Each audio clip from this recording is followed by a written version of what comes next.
Ассаламу алейкум баршаңызға. Сіздермен бірге Ерко фрилансер. Бүгін мен сіздерге байлардың ең жақсы әдеттерінің бірі алдымен өзіңе төле. Яғни орысша айтқанда сначала заплати себе деген әдетпен таныстырамын. Біз күнделікті өмірде тапқан ақшамызды киімге, жолға, әртүрлі нәрселерге жұмсаймыз. Тіпті ол тізім өте үлкен. Бірақ сол тізімнің ішінде сіз барсыз ба? Ақшаны тауып жатқан сіз. Бірақ оны өзіңізден басқаларға төлейсіз.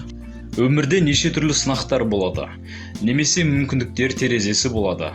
Яғни шұғыл түрде бір бизнеске ақша құюға ұсыныс түсуі мүмкін.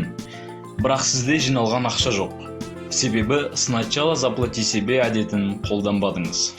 Бұл нәрсені орындау үшін бар болғаны табысыңыздың 10%-ын жинап отырсаңыз жеткілікті.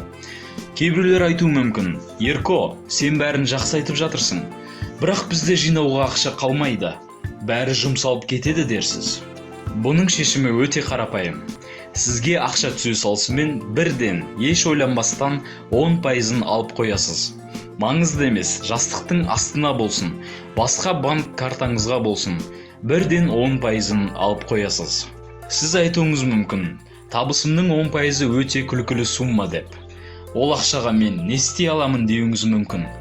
Бірақ таудан домалаған қар қалай барған сайын үлкейе берсе, сіздің де капиталыңыз жылдар өте келе өте үлкен суммалар жинала бастайды. Қыстың қамын жазда ойла дейді қазақ. Өміріңіздің қысы келмей тұрып, өзіңізге финансовая подушка безопасности жинап қойыңыз.